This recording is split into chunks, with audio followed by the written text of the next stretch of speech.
Barack Obama was speaking earlier today, and he was interrupted by a protester who wants Chelsea Manning to be released from prison, and he was forced to respond. Let's watch. As any middle-class family will tell you, we are not... I hear you. I got you. No, this is fine. Wait. We're okay. Hold on a second. Hold on. Hello, everybody, hello. Hey. Hold on a minute. Sir.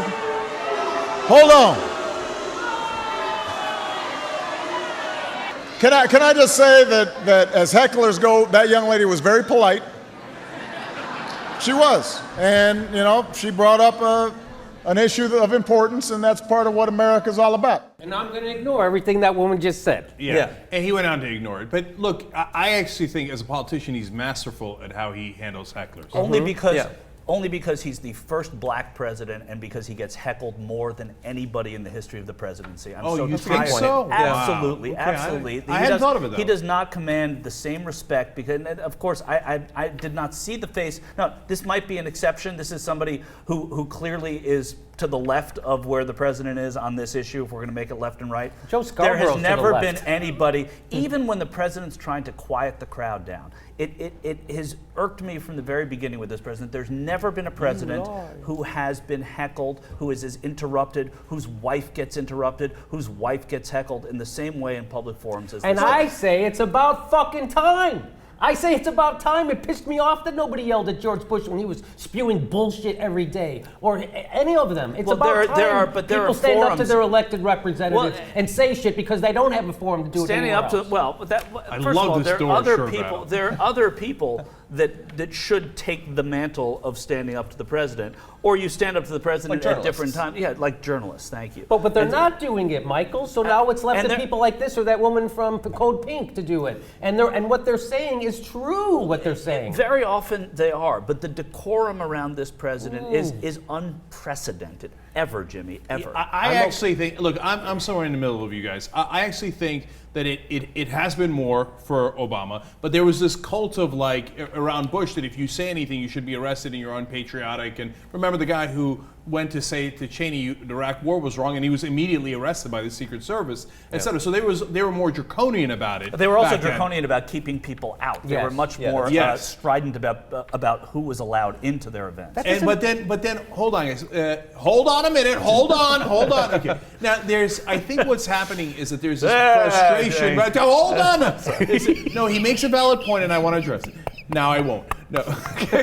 No, there's this boiling frustration because the journalists won't do their job. Yes. So that's why I think a lot of people are speaking out saying, well, okay, then I'm going to ask about Manning because you're not asking about Manning. I'm going to ask about Iraq, or I'm going to ask about all these different things. And by the way, Michael, the one part I disagree with you is most of the hecklers these days have been from the left, not from the right, and I don't think those people are coming at it from it's a question of respecting this president. I don't think they are, but I think that there is a pass that is given to other presidents that hasn't been given to this president. And by the way, wait a second, Jimmy. I'm waiting. It's not to say that it's not that it's unexpected or that this is what happens. We're also at a time where there's so much tape and there's a camera on everybody, and somebody's got a phone. So we're going to see these hecklers more than we ever would have. That's true. I just think there's a lack of decorum shown this president that I've never seen from. Well, go ahead, John. And I think we also have to draw a distinction between, like you said, some of these people on the left who are bringing up issues that unfortunately journalists are not bringing up to the president. That I think is different than something like the "you lie" yelling out during an official event. And it was just about raising money and making him look cool. It wasn't like that needed to be said. I think those are two very different things. They are very different, but it's all part of the same thing. And let's, what I'm doing here with this conversation is glossing over what that protester was saying, which is the most important thing here. What was she saying? And just saying that you have to pardon Bradley Manning and getting the president's take on that, which he did address later. But again, and it distracts us as well. So it doesn't always serve its purpose the way its purpose that person wanted. All right, then let me just address the substance for 1 second. Does anybody think that Obama has the balls to pardon Manning? No, I don't. But I don't know that it's balls. But I don't think that he will. He wouldn't even stand up with union teachers, for Christ's sake. You think he's going to stick up for this guy? Yeah, that's true. He's also not a big pardoner. He didn't pardon from Don Siegelman onto So that's. But that goes to balls. Maybe it's not balls. Maybe it's just a conservative. I don't think it's about balls. I just think there's a reservation about doing it. I don't think it's. He's got balls. No, but the reservation is political. You know that he doesn't want to get in trouble. Well, he doesn't want to. In this case, I think Manning is separate. I don't think it's a question of balls with Manning personally, because I do think that political or otherwise, it's precedent setting here. Whatever we feel about Chelsea Manning right now is maybe different. Maybe the president thinks exactly how we do in spirit, but he's the president, and there's a different, as commander-in-chief, there's a different set of rules in respecting the ruling of a court. I hear you. Okay, I'll just say two last things about that. One, his name is Scooter Libby. Bush didn't seem to have much care about precedent. At all. He's like, I commute a sentence, whatever. He's my buddy, and he ain't going to jail. Yeah. Okay, sad day for everybody and their precedent. We're above the law, and by the way, the next guy who comes in who promised to change everything about me will agree with me that I and all my buddies were above the law, right? But not the guys who ratted us out and told the American people what we were up to.